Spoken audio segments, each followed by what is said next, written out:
सियावर रामचंद्र की जय, उमापति महादेव की जय, पवन सुत हनुमान की जय, गोस्वामी तुलसीदास की जय, बोलो भाई सब संतन की जय, बोले दुर्गा मैया की जय, तुझ गुरुदेव भगवान की जय। ओम मंगलम मूर्ते नमः, गणाधिपते नमः, वर्णानामर्थसंघानां रसानां छन्दसामपि, मंगलानां कर्तारो वन्दे वाणीविनायको। यत्र यत्र रघुनाथ कीर्तनं, तत्र तत्र कृतमस्तकाञ्जलिं, बाष्पवारि परिपूर्णलोचनं, मारुतिं नमत राक्षसान्तकम्। श्री गुरु चरण सरोज रज, निज मन मुकुर सुधार, वर्णो रघुवर विमल यश, जो दायक फलचार। तुलसीदास जी के पद कमल, बारहि बार मनाऊं, गुण गाऊं सिया राम के, हनुमत हो सहाय। तुलसी सौरभ मधुसने, श्वास श्वास में राम, क्यों नायक नंदन तुम्हें बारंबार प्रणाम। सहज स्वरूप दिव्य यति सुंदर, जेहि लखिनवत सुजन विद्वत वर। हृदय बैठि प्रभु आप सुनावत, नित नित नए भाव उपजावत। मानस में गुरु धर्यूं शरीरा, रक्षक जहाँ हनुमत बलबीरा। आसन बैठत आवत धाई, शारद लोक बड़ाई पाई। गाए जा निरंतर श्री राम जानकी का यश, राम नाम मंत्र नित्य वाणी को जपाए जा। पाए जा पदार्थ चारी संतों के संगति में, उन्हीं का संदेशा तू सबको सुनाए जा। नाए जा शीस राजेश गुरु चरण मध्य, भूल के कुसंग में न खुद को मिलाए जा। लाए जा पवित्र भाव अपने में मेरे मन, तुलसी के मानस में डुबकी लगाए जा। राम अमित गुण सागर ठाह की पावई को, संतन सन जस कछु सुनूं तुम ही सुनाओ तो। यावर रामचंद्र की जय, महापति महादेव की जय, पवन सुत हनुमान की जय, गोस्वामी तुलसीदास की जय। बोलो भाई सब संतन की जय, सब भक्तन की जय। जय जय श्री सीताराम। बोल आदि शक्ति पराम्बा दुर्गा मैया की जय। श्री राम कथा सत्संग ऑनलाइन मानस पटल पर जितने भी राम रसज्ञ विज्ञजन, गुरुदेव, देवी शक्ति, मातृशक्ति जितने भी जुड़े हैं, संलग्न हैं, सबके चरणों में मेरा प्रणाम। और इस दिव्य कथा के माध्यम से, सत्संग के माध्यम से हरि के साथ जोड़ने का यह सुंदर सा उपक्रम जिनके माध्यम से हो रहा है, आदरणीय भैया श्री झाल सिंह पटेल जी, उनको सादर साधुवाद। हरि अनंत हरि कथा अनंता, कहीं सुनहि बहु विधि सब संता। ईश्वर तो स्वयं अनंत हैं, उसके साथ साथ उनके नाम रूप लीला गुणधाम यदि अनंत हैं, और ऐसे अनंत प्रभु की कथा कहने में त्रुटियां संभावित है। तो नवरात्रि के पावन पर्व पर आप सबों के श्री चरणों में पुनः सादर वंदन और आप सबों का आशीर्वाद चाहते हुए श्री रामचरित मानस के सप्तम सोपान लंका कांड, जहां सेतु बंद की जो चर्चा है, उस पर मानस के माध्यम से कुछ संकेत संदेश पाने का प्रयास करेंगे। गोस्वामी जी लिखते हैं, सेतु बंधु भई भीर अति, कपि नभ पंथ उड़ाही, अपर जल चरण ऊपर, चढ़ी चढ़ी पार जाए। आदि शक्ति सीता माँ का संदेशा लेकर के या पता लगा करके हनुमान जी महाराज लंका नगरी से वापस आते हैं, और भारत और लंका के बीच में 100 योजन का समुद्र है, और जब तक के समुद्र को पार नहीं करेंगे तब तक के लंका नगरी नहीं जाया जा सकता। संतों ने बात कही कि वैदेही का दर्शन करना है, वैदेही की कृपा को प्राप्त करना है, तो देह भाव से ऊपर उठना ही होगा। गोस्वामी जी कहते हैं ये सागर क्या है?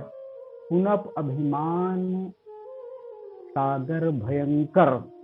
गोस्वामी जी कहते हैं पुनप अभिमान सागर भयंकर, घोर विपुल पार दुस्तर निकाल। और इसमें ये अगाध समुद्र है और इसमें जलचर प्राणी हैं, नक्र रागादि संकुल मनोरथ, सकल संग संकल्प विकारम।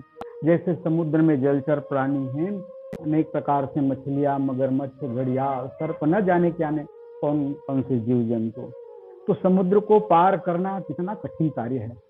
गोस्वामी तुलसीदास महाराज जी कहते हैं, हनुमान जी महाराज तो समुद्र को पार करके गए थे, लेकिन सभी दल को, बानर भालू के समुदाय को लेकर के जाना है तो सबकी बस की बात नहीं है।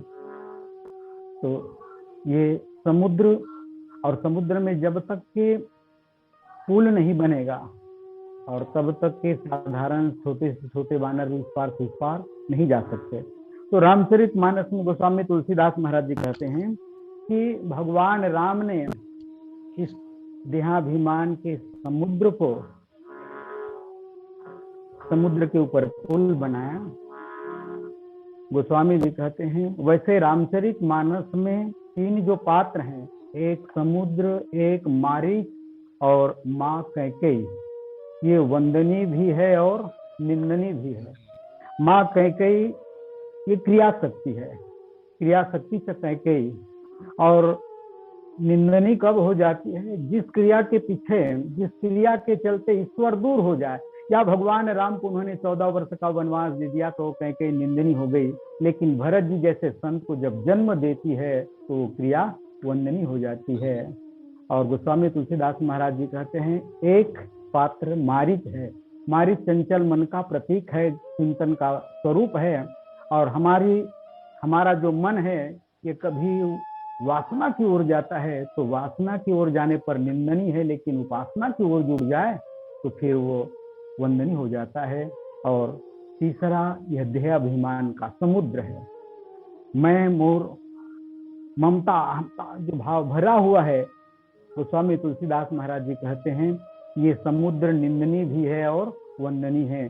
जब बानर भालुओं के पार जाने में कुछ अड़चन आती है तब लगता है कि ये तो देहाभिमान का समुद्र निंदनी है, लेकिन जब भगवान के सामने सुंदर प्रस्ताव कर देता है कि नल नील के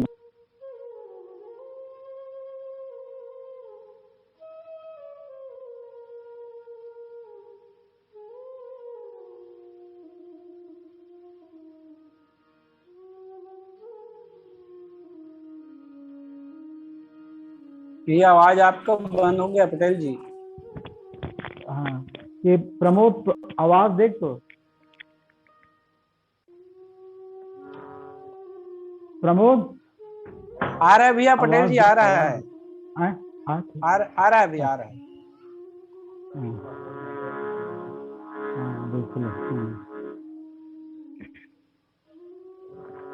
तो गोस्वामी तुलसीदास महाराज जी कहते हैं कि हमारा आपका जो शरीर है, देह है, तो क्षिति जल पावक गगन समीरा पंच रचित अधम शरीरा। ये अधम शरीर गोस्वामी तुलसीदास महाराज जी कहते हैं दूसरे अर्थ पर कहा गया है कि नर तन सम नहीं कौने। ये देवता भी जिनको पाने के लिए तरसते हैं, तो ये शरीर निंदनीय है कि वंदनीय है। तो कहा गया कि इस शरीर के माध्यम से हम परम पिता परमेश्वर को या अपने इष्ट देव को प्राप्त कर लेते हैं, लक्ष्य की प्राप्ति कर लेते हैं। तो ये शरीर की विशेषता है, देह की विशेषता है, क्योंकि भगवान की स्मरण वंदन करने के लिए देह की सार्थकता है। और जब केवल देह का उपयोग भोग के लिए करते हैं, भोग वासना के लिए ही करते हैं देह का, तब गोस्वामी तुलसीदास महाराज जी कहते हैं ये शरीर निंदनीय है। तो देहाभिमान समुद्र को पार करने की आवश्यकता है। और तब बानर भालू ये अलग अलग पत्थर लाते हैं, और तब गोस्वामी तुलसीदास महाराज जी कहते हैं सेतु बंधु भई भीर यति। भगवान राम की जितने क्रियाकलाप हैं ये सेतु, सेतु कहते हैं पुल। नदी के 2 किनारों को जोड़ने का जो क्रम है, जोड़ने की आवश्यकता है, और यही जोड़ने वाला साधन जो है, जोड़ने वाला माध्यम यही पुल है। तो हमारे आपके जीवन में जब तक के ये समन्वय नहीं होगा, रामचरितमानस भी समन्वय का ग्रंथ है, सबको जोड़ने की प्रक्रिया इसमें बताया जाता है, राम कथा के माध्यम से जुड़ते हैं। तो गोस्वामी तुलसीदास महाराज जी कहते हैं भगवान राम के जो नाम है वो भी सेतु है। सेतु, सेतु कहते हैं पुल को, और भगवान के जितने क्रियाकलाप हैं ये सब के सब सेतु के प्रतीक हैं। और तब उसमें आप पाएंगे नाथ नाव तव सेतु नर चढ़ी भव सागर तरही। भगवान राम के नाम भी वे सेतु की तरह हैं, पुल की तरह हैं। और रामचरितमानस में कहा गया है कि अगर कोई अलग अलग संस्कार वाले व्यक्ति होते हैं, किसी में भाव प्रधान है, किसी में शरीर की वो बाह्य शक्ति अत्यधिक, बल अत्यधिक होता है, पुरुषार्थ प्रधान होता है। तो गोस्वामी तुलसीदास महाराज जी कहते हैं संस्कार के भिन्नता के चलते सबको एक ही उपक्रम में, एक ही माध्यम से सबका उद्धार या सबका आगे बढ़ना ये तो संभव नहीं है। तो गोस्वामी तुलसीदास महाराज जी कहते हैं आज भगवान राम के जो नाम सेतु, भगवान के लीला सेतु, भगवान के रूप सेतु, भगवान के धाम सेतु, भगवान के कथा सेतु, सब के सब, और भगवान का ये कार्य है इस धराधाम पर आए हैं तो वो सेतु की स्थापना करते हैं। आप जानते हैं कि उस समय लंकापति रावण का आताई और उसको विनाश करने के लिए बड़े बड़े उस समय महात्मा थे, लेकिन संतों में, महात्माओं में बिखराव था। जहाँ विश्वामित्र जैसे, वशिष्ठ जैसे, जनक जैसे ज्ञानी एक थे, लेकिन सब के सब अलग अलग थे। तो भगवान राम इस धराधाम पर आकर के सबको एक एक करके धीरे धीरे जोड़ने का काम वो संपादित करते हैं। तो स्वामी जी कहते हैं पत्थरों के माध्यम से वानर भालू लाते हैं पत्थर, और पुल का निर्माण किया गया, पुल बनाया गया। तो उस पुल पर ये पत्थर क्या है? पत्थर विभिन्न प्रकार के सत्कर्म हैं। और ये वानर भालू क्या है? तो गोस्वामी तुलसीदास महाराज जी कहते हैं कि ये साधन, कैवल्य साधन चल अखिल भालू मरकट विकट मरकट कट। ये वानर भालू जो है ये केवल साधन है। और आप मानस में पाते हैं कि जब भगवान ने देवताओं को आश्वासन दिया, जब वो प्रार्थना करते हैं जन डर पहि मुनि शुद्ध सुरेशा, तुम ही लागी धरिहाओ नर वेसा, हरियाओ सकल भूमि गरवाई। और तब इस भाव को सुन करके, इस बात को सुन करके, सुनत ब्रह्मवाणी, इस ब्रह्मवाणी को सुन करके देवता सुने और अपने अपने वाहनों में सवार होकर के भोग के लिए, अरे अभी तो प्रार्थना कर रहे थे और केवल ब्रह्मवाणी हुआ और उसके बाद जा कहाँ रहे हो? तो ब्रह्मा जी ने कहा कि जहाँ का रहे, तो हम लोगों की अब कोई आवश्यकता नहीं है, अब तो भगवान ने कह दिया ना, आपको चिंता करने की आवश्यकता नहीं है, सब कुछ हम करेंगे। तो ईश्वर सब कुछ थोड़ी करेगा। ब्रह्मा जी ने कहा भगवान को जो कहना था भगवान ने कह दिया, लेकिन अब तुमको क्या करना है वो मैं बता रहा हूँ। और तब गोस्वामी तुलसीदास महाराज जी कहते हैं ब्रह्मा जी ने कहा कि भगवान वे निर्गुण निराकार से सगुण साकार में मानव के रूप में आएंगे, तो आपकी भी तो कुछ भूमिका है ना, आपको तो कुछ संपादन करना पड़ेगा, अभिनय में भाग लेना होगा। तो आप लोग बानर बन करके भगवान के इस लीला क्रम पर कम से कम उनका सहयोग करना। और उसी बात को संकेत करने के लिए आज गोस्वामी तुलसीदास महाराज जी कहते हैं सेतु बंधु भई भीरवती। बंदर भालो ये साधन है और पत्थर लाते हैं वो सत्कर्म है। और जैसे ही पत्थर को रखते हैं पानी पर तो पत्थर डूब जाता है। रामचरितमानस संकेत करता है ये पत्थर सत्कर्म है। और सत्कर्म जब होता है तो गोस्वामी तुलसीदास महाराज जी कहते हैं ये क्रिया के अनिवार्य दोष है। कौन सा? अहमता, करने वाला मैं हूं, और फलाकांक्षा, कर्तृत्व और फलाकांक्षा क्रिया के अनिवार्य दोष है। और जब हमारी पूजा में करने वाला मैं हूं ऐसा स्वीकार करते हैं तब हम लोगों की पूजा भी बह जाती है, हम लोगों की साधना विफल हो जाती है। और अभी तो देखने में आता है पूजा तो हो रही है लेकिन श्रद्धा से नहीं, होड़ में। अभी कुछ दिन पहले गणेश का पर्व आया और गणेश का पर्व आप लोगों ने अनुभव किया होगा, बहुत से जगह थे, लेकिन गणेश की पूजा पाठ में गणेश जी की रुचि के अनुसार कार्यक्रम नहीं होता। 5 दिन बाद भी गणेश जी का विसर्जन रुका हुआ था। क्यों? डीजे नहीं मिला है। प्यारे सज्जन, ऐसा कोई इसका होड़ में पूजा होगा तो ये पूजा तो बहना है, पूजा का तो डूबना ही है। वो स्वामी जी कहते हैं कि ये सत्कर्म के पत्थर, ये सत्कर्म के पत्थर जो हैं ये कर्तृत्व के चलते और फलाकांक्षा के चलते डूबने वाला हो जाता है। तब नल नील के माध्यम से इनको स्पर्श करा करके डूबने वाला नहीं बल्कि तैरने वाला बनाया गया। तो नल अकर्तृत्व का प्रतीक है और नील जो है वो समर्पण का प्रतीक है। केवल हम निमित्त बन जाएं, बिना मैं के साधन नहीं हो सकता। तो मैं को तो स्वीकार करना ही होगा, लेकिन जैसा काम हुआ तो उसके बाद निमित्त करके करें तो अहमता से बच जाएंगे। तो गोस्वामी तुलसीदास महाराज जी कहते हैं ये पत्थर आपस में तैरने तो लगे लेकिन बिखरे हुए थे। तो कहा गया कि एक में रा लिखा गया, दूसरे में म। तो कोई भी साधना पथ हो जहां राम नाम की महिमा की बात आती है तो सभी संतों का एक मत है, चाहे सूरदास हो, कबीरदास हो, तुलसीदास हो, मीराबाई हो, मलुकदास हो, राम नाम की महिमा पर कोई निर्गुण निराकार, कोई सगुण साकार, कोई अद्वैतवाद, कोई द्वैतवाद, कोई विशिष्ट त्रैतवाद, लेकिन राम नाम के स्मरण के चलते सब के सब एक हो जाते हैं। तो राम नाम महिमा के चलते राम नाम लिखा गया और पत्थर तैरने लगे। तो गोस्वामी तुलसीदास महाराज जी कहते हैं इस पत्थर में उपयोग हो गया तो एक पत्थर हनुमान जी श्रम करके लाए, तो कहते हैं कि वो पुल बनाने का काम पूरा हो गया था, एक पत्थर बाकी रहा। हनुमान जी श्रम करके लाए तो भगवान ने कहा कि अब तो पुल का काम पूरा हो गया, निर्माण का कार्य। तो हनुमान जी को पीड़ा होगी, अरे भाई इतने श्रम करके लाए हैं पत्थर को, पहाड़ को। तो उसने कहा कि ब्रज में ले जाकर के इसको रख दो। और बाद में जब रामा अवतार के बाद कृष्णा अवतार में आए तो वही गोवर्धन पर्वत, और गोवर्धन पर्वत पर भगवान लीला करते हैं। और आप जानते हैं जब देवराज इंद्र प्रकोप करके वर्षा करने लगता है तो उसी गोवर्धन का आश्रय भगवान अपनी कुनिष्ठिकांगुली को उठाते हैं और साथ ही साथ वो गोप ग्वालों से कहते हैं कि भैया आप लोग भी अपना लाठी लगाइए, लाठी टिकाइए। तो लगने लगा ईश्वर सर्वसमर्थ है, लाठी टिकाने की आवश्यकता। तो गोस्वामी तुलसीदास महाराज जी कहते हैं नहीं, ईश्वर तो सब कुछ करने वाला है, लेकिन हमारी प्रार्थना, हमारी व्याकुलता भी इसमें होनी चाहिए। और यही बात यहाँ पाएंगे। जब पुल का निर्माण हो गया तो गोस्वामी तुलसीदास महाराज जी कहते हैं कि ये पत्थर जब डूबने लगे और सुग्रीव ने कहा महाराज जब पुल का निर्माण हो गया तो इतना जो प्रयास कर रहे हैं, ये इतने बाहर से दौड़ दौड़ करके पत्थर लाते, ये करो वो करो, इतना उपक्रम करने की आवश्यकता क्या। जब भगवान पुल के ऊपर खड़े हो गए, देखन कहा प्रभु करुणा कंदा, प्रगट भय सब जलचर विंदा। जलचर जो जितने प्राणी हैं ये भगवान का दर्शन करने के लिए जल से ऊपर आ गए, तो एक कृपा पुल का निर्माण हो गया।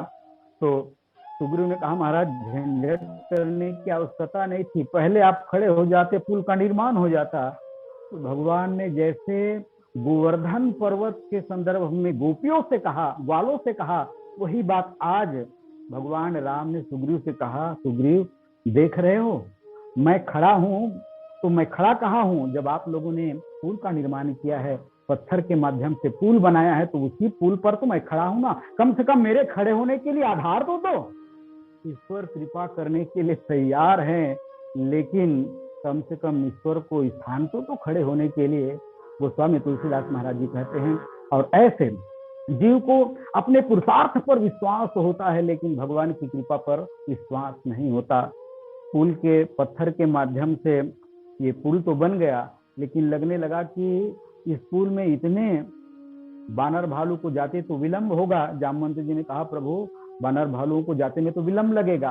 तो भगवान ने एक आकाश मार्ग से जाने वाले, ज्ञान मार्ग से जाने वाले तो एक अलग हैं, और पुल का निर्माण हुआ एक कर्म मार्गी है, ये दूसरा। लेकिन गोस्वामी तुलसीदास महाराज जी कहते हैं भगवान ने एक सौंदर्य का पुल, एक रूप सेतु का निर्माण किया। देखन कहा प्रभु करुणा कंदा, प्रगट भय सब जलचर वृंदा। भगवान का रूप सौंदर्य का दर्शन करने के लिए जलचर प्राणी ऊपर आ गए, और ऊपर आ गए तो श्रद्धेय राजेश्वरानंद महाराज जी एक भाव देते हैं, जलचर प्राणी जब ऊपर आए तो तिनकी ओटन देखी बारी, जल ही दिखाई नहीं देता, पूरा जलचर प्राणी यहाँ से वहां तक के। तो भगवान ने कहा कि अब आप लोग, इसमें भीड़ भाड़ ज्यादा है, तो कम से कम इन जलचर प्राणियों के माध्यम से इन पर सवार होकर के जाओ। तो बंदरों ने कहा महाराज हम ही बने हम बनाने के लिए, अरे ये तो जैसे इन पर बैठेंगे, इन पर सवार होंगे तो ये तो अंदर ले जाएंगे, डूब जाएंगे और हमें ग्रास कर लेंगे, भोजन कर लेंगे। तो गोस्वामी तुलसीदास महाराज जी कहते हैं भगवान के इस कृपा पर ये बंदर भालुओं को विश्वास नहीं हुआ वाकई में डूबते हैं कि नहीं। तो बड़े बड़े पत्थर लाते और पत्थर ला करके उन वो जलचर प्राणियों के ऊपर प्रहार करते, और जलचर प्राणियों के ऊपर प्रहार करते। तो गोस्वामी तुलसीदास महाराज जी कहते हैं कि स्थिति क्या थी, प्रभु ही बिलो कहीं तरही न टारे, मन हर्षित सब भये सुखारे। कितनी प्रहार, सबसे ज्यादा हलचल कहीं होता है तो समुद्र में होता है, ज्वार भाटा वहीं आता है, और ऐसे हलचल हो लेकिन उनकी दृष्टि भगवान की ओर है तो मन हर्षित सब भये सुखारे। रामकृष्ण परमहंस जी एक दृष्टांत देते हैं। कोई यात्री अपने परिवार के साथ में समुद्र में जहाज पर सवार होकर के यात्रा कर रहा था और एक तूफान आया। सारे जहाज में हलचल मच गई कि अब तूफान आया है, तूफान आया है। लेकिन उसमें एक दंपति, पति पत्नी, लेकिन पत्नी देखती है, अरे मेरे पति देव में कोई अंतर नहीं पड़ा, ज्यों का तो बैठा हुआ है। और तब वो कहती, क्यों जी, सब लोग जहाज में जितने लोग सवार हैं ये सब भयभीत हैं, भाग दौड़ कर रहे हैं, और आपको लगता है कुछ हुआ ही नहीं है। तो उसने पूछा, क्या हुआ है? अरे ये जहाज तूफान में फंस गया है। तो उसने एक सुंदर विनोद किया। अपने पास रखा हुआ था रिवॉल्वर, उसमें गोली थी, और उसने पत्नी के सीने पर टिका दी, और सीने पर टिकाने के बाद में भी पत्नी मुस्कुराने लगी। तो उस व्यक्ति ने पूछा, क्यों? इस रिवॉल्वर में गोली है और गोली के माध्यम से तुम्हारा प्राण निकल सकता है, तुम्हारी मृत्यु हो सकती है, लेकिन तुम मुस्कुरा क्यों रही हो? तब उसकी पत्नी ने कहा, ठीक है, गोली से प्राण तो निकल सकते हैं, लेकिन ये रिवॉल्वर मेरे पति देव के हाथ में है, इसलिए मैं मुस्कुरा रही हूँ।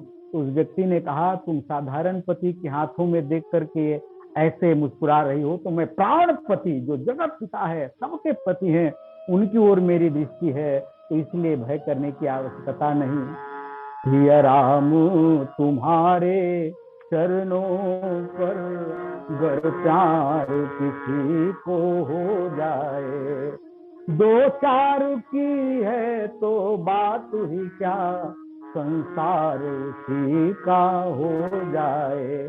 तूफानों में चाहे नाव रहे, दिल के भीतर गर भाव रहे, तट की चिंता कौन करे, मझधार उसी का हो जाए। इसलिए इतने प्रहार होने के बाद प्रभु ही बिलो कहीं कर ही न टारे, मन हर्षित सब भये सुखारे।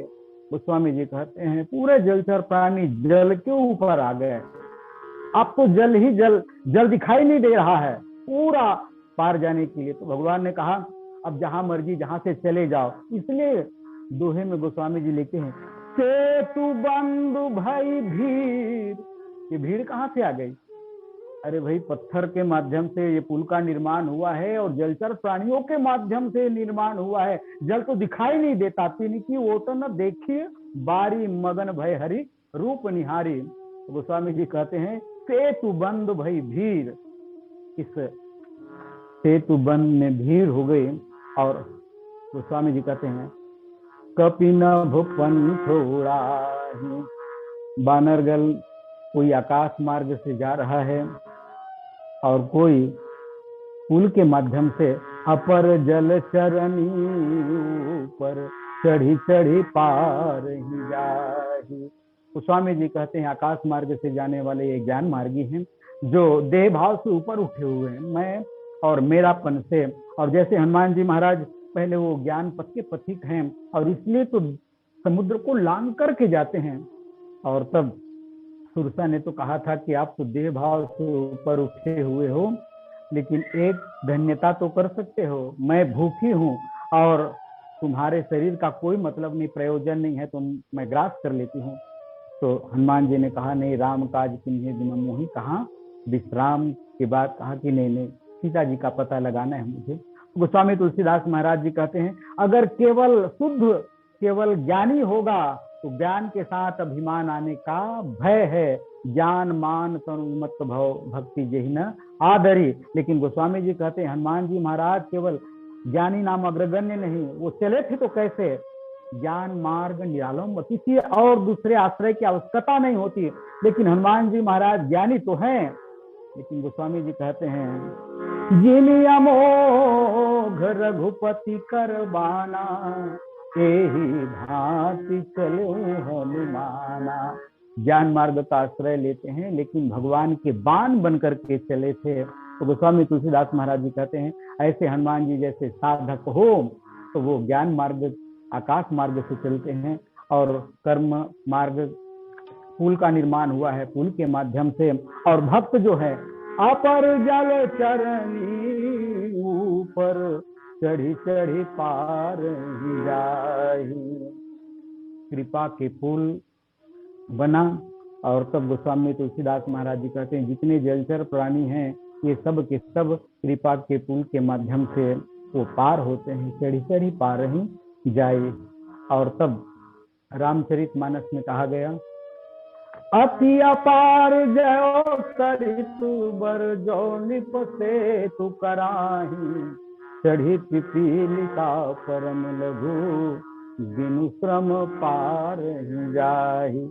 नदी को पार करना है तो कोई तैराकी होगा, छलांग लगाने वाला होगा तो छलांग लगा करके पार कर ले, कोई तैराकी होगा तो तैर करके पार कर ले। लेकिन एक छोटी सी चींटी है, और छोटी सी चींटी छोटी शरीरधारी वाली माने लघुता का प्रतीक है, और इनको भी इस पार से उस पार जाना हो तो गोस्वामी तुलसीदास महाराज जी कहते हैं कोई राजा कोई व्यक्ति दो किनारों को जोड़ने वाले सुंदर पुल का निर्माण कर दे तो चढ़ी पिपीलिका परम लघु बिनु श्रम पार ही जाहि। तो उस पुल का आश्रय लेकर के, सेतु का आश्रय लेकर के वे इस पार से उस पार जा सकते हैं। और रामचरितमानस में भगवान राम को कई महात्माओं ने ये उपाधि दी है। जब विश्वामित्र ने उपाधि दी धर्म से तु पालक तुम ताता, प्रेम विवश सेवक सुख दाता। महामुनि विश्वामित्र ने उपाधि दी, और त्रिकालज्ञ जो वशिष्ठ ने भी एक उपाधि दी,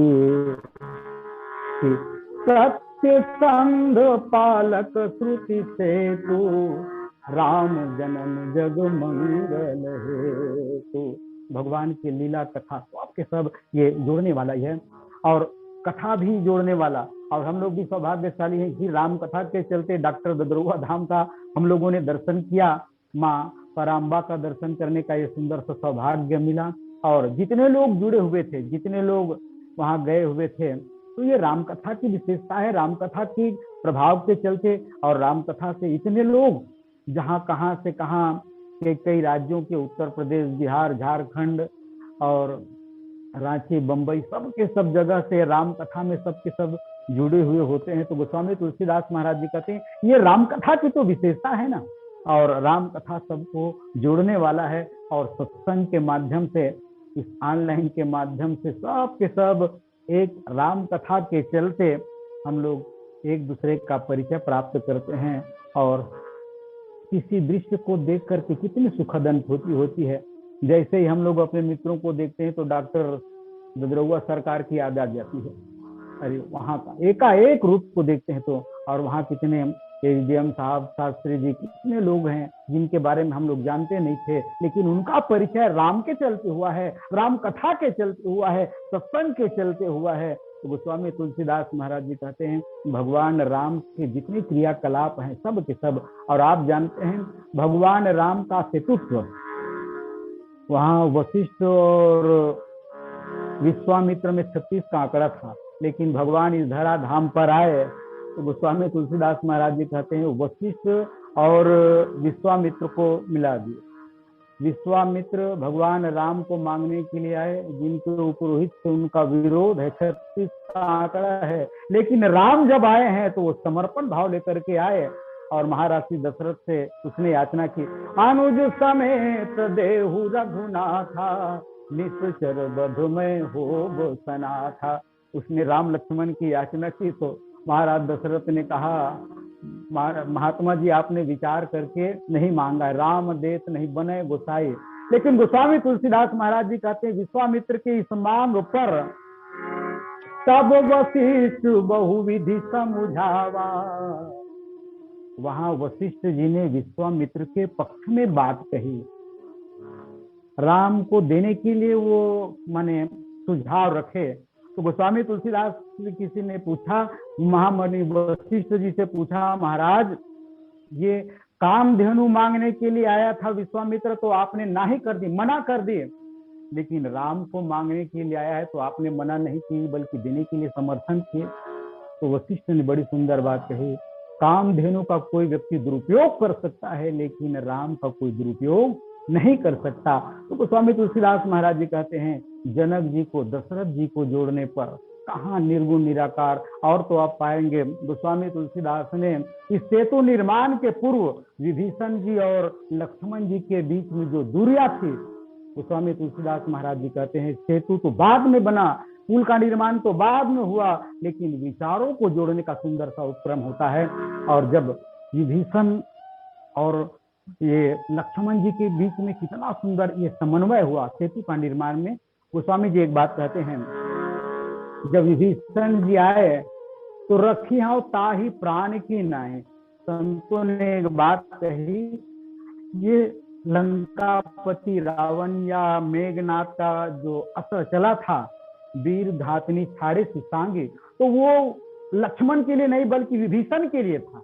और तब लक्ष्मण को ये बात याद आई, रखी हो ताही प्राण की नाई। भगवान ने कहा विभीषण को मैं प्राण की भांति रखूंगा, तो लक्ष्मण जी ने कहा मेरे भगवान के प्राण पर प्रहार हो रहे हैं। तो तुरंत विभीषण जी को पाछे मेला और वीर घातनी सांगी को स्वयं ले लिया। तो स्वामी तुलसीदास महाराज जी कहते हैं, ऐसे एक एक क्रम से सेतु भगवान की लीला, नाम रूप लीला धाम। और हम लोग भी माँ वैदेही का दर्शन प्राप्त करना चाहते हैं, कृपा को पाना चाहते हैं, तो देह भाव से, क्योंकि ईश्वर की कृपा पर विश्वास होना चाहिए नहीं।